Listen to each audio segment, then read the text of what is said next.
Ações de tecnologia nos Estados Unidos continuaram dando tilt neste último pregão da semana. O Ibovespa bugou junto, mas no fim do dia, o dia foi salvo no finalzinho. Eu sou Gustavo Ferreira, repórter do ValorInvest.com. Trago agora o seu saldo do dia desta sexta-feira, dia 4 de agosto de 2020, em que o Ibovespa, depois de passar a maior parte do dia fundado em perdas, chegou a cair mais de 1%, embicou para cima. No fim do dia, fechou em alta de 0,52%, diminuiu só um pouquinho as perdas acumuladas na semana pelo índice, perdas de 1,88%. No dólar caiu bem na semana aqui no Brasil, uma queda acumulada de 1,95%, apesar da correção nessa última sessão. Dólar fechou em alta nessa sexta-feira, alta de 0,29% aos R$ 5,30. Resumo rápido da semana. Ibovespa começou a semana marcando o final de agosto, que foi o primeiro mês de perdas do Ibovespa desde a sequência de 10% de ganhos ao mês iniciada em abril. Afundou então na segunda-feira, marcando esse mês em que o risco fiscal ocupou totalmente o radar dos investidores. Risco fiscal nada mais é do que o endividamento do governo crescendo e a sensação de que a coisa pode descambar de novo por causa dos gastos públicos. Essa sensação está batendo e bateu forte no mês de agosto, segue batendo forte no mês de setembro, porém na terça-feira foi dia de alta forte do Ibovespa. Se você não acredita em coincidência, vou te contar uma para você duvidar. Na segunda-feira, 67 ações do Ibovespa fecharam o dia para baixo. Na terça-feira, 67 para cima. Foi dia de anunciar o que todo mundo já sabia, que o Brasil passou no segundo trimestre pela maior queda da história da sua economia. Nos cálculos do IBGE, foi de 9,7% em comparação anual. Veio décimo para cima, décimo para baixo, tudo dentro do esperado, mas não foi por isso que a Bolsa subiu. A Bolsa subiu por causa de uma mudança brusca do ânimo do mercado. Logo após o anúncio dessa catástrofe de retrovisor para o Brasil, veio outro. O presidente Jair Bolsonaro, ao lado do ministro Paulo Guedes, todos eles ao lado de lideranças partidárias de apoio ao governo no Congresso, anunciaram o que o mercado está esperando desde a campanha. O governo entregou na quinta-feira, anunciou na terça, uma proposta de reforma administrativa, deu uma colherada ali de tônico para o apetite do mercado, que na quarta-feira já deu uma empatada, o apetite já não teve presente, pouca baixa do Ibovespa, ali na casa do 0,30%, com investidores esperando o que viria na quinta. Na quinta chegou outra dose de apetite ao risco para os investidores, logo na abertura, na sequência da promessa cumprida pelo presidente Jair Bolsonaro de entregar a proposta de reforma administrativa, que pode ser falada também como reforma para rever os gastos do governo com funcionários públicos. A entrega do projeto levantou o Ibovespa logo nas primeiras horas, mais de 1%, mas daí chegamos aqui no começo do nosso vídeo. Tilt nas ações de tecnologia dos Estados Unidos. Logo nas primeiras horas da quinta-feira, o pregão nos Estados Unidos tinha um derretimento de simplesmente quase 5% do Nasdaq, que é o índice de bolsa lá tem mais exposição às empresas de tecnologia. Quem tem um pouquinho menos de exposição, S&P 500, queda de quase 4%, Dow Jones um pouco menos ainda, queda de 3%.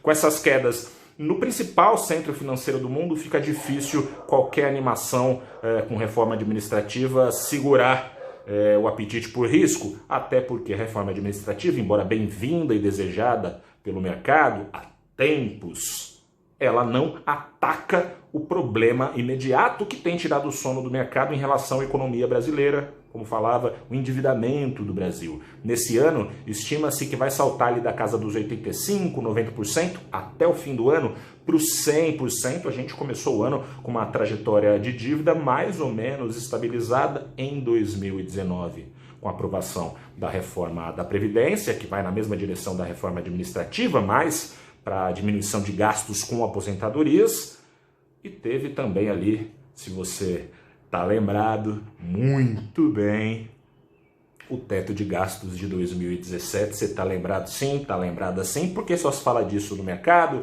Em 2017 teve esse teto erguido antes da reforma, que trouxe uma melhor perspectiva já para a trajetória de dívida. Porém, os gastos na crise, como você sabe, subiram demais, e a conta que poderia subir lá na frente está subindo já agora. Então o investidor está com medo, diante de outros anúncios também que foram feitos na semana, que até empolgou ali as ações das varejistas ao longo da semana, que foi o auxílio emergencial. Vai ter auxílio emergencial até o fim do ano. Mais ou menos foi isso o que ficou no radar dos investidores do Brasil. No entanto, não foi por causa disso, como eu dizia, afundou ontem a Bolsa Americana, porque a recuperação dos Estados Unidos está em xeque. Jerome Powell, presidente do Banco Central americano, desde o começo da crise tem avisado, olha gente, as bolsas estão subindo, os dados estão sendo mais animadores do que a gente pensava, mas essa recuperação tende a fraquejar. Ele alertou esses meses todos de rally da bolsa, em que as bolsas foram levadas a subir por estímulos, chovendo dólar, zerando juros, mas não refletindo necessariamente expectativas de dias melhores para a economia mundial. Com as ondas novas de contágio da Covid-19 no mês de junho, julho nos Estados Unidos, 1/5 dos estados precisaram retomar medidas de quarentena que haviam sido relaxadas e que haviam permitido então essa retomada dos Estados Unidos. Com isso já veio uma desaceleração no setor de serviços americano, o mercado de trabalho está muito em foco. Hoje saíram dados de criação de emprego de 1,4 milhão nos Estados Unidos, pouquinho acima até das expectativas, ajudou a diminuir a queda dos índices da Bolsa Americana. E foi ajudando isso que foi diminuindo a queda também no Brasil. Aqui nessa sexta-feira o Ibovespa abriu acompanhando o que se prometia ser um novo mergulho nos Estados Unidos, mas que acabou sendo uma queda. Era uma queda muito violenta no começo, na abertura, acelerando.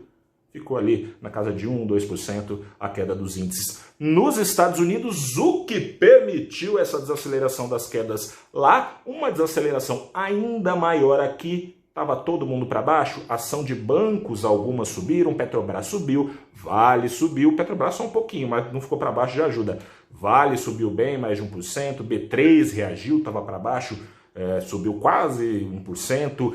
Varejistas, parte delas reagiram, as varejistas do e-commerce estão apanhando que nem as lá dos Estados Unidos, aqui no Brasil, diminuíram pelo menos a queda. A TOTUS continua em queda, é a empresa que mais tech do Ibovespa, né? Focada em produzir softwares, continua em queda. No entanto, boa parte das ações do Ibovespa tiveram essa reação, permitindo esse alívio no fim da sessão. Ibovespa terminando a sessão de sexta-feira para cima e diminuindo então as quedas ao longo da semana. A próxima semana deve continuar com risco fiscal no radar dos investidores, economia americana também no radar dos investidores aqui no Brasil, mas ganhando destaque sobretudo a discussão sobre o orçamento de 2021. É nisso que o mercado está pensando, reforma vai, reforma vem? O que está em discussão, tanto tributária quanto administrativa, é de longo prazo. Curto prazo importa muito mais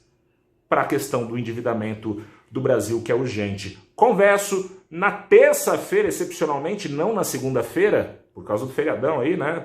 Também sou filho de Deus, vou dar uma folgada. Terça-feira tem abrindo os trabalhos logo aqui do mercado do Brasil. Bato um papo com dois Eduardos. O Eduardo Levi, da Quilima, e o Eduardo Cavaleiro, da Rio Verde.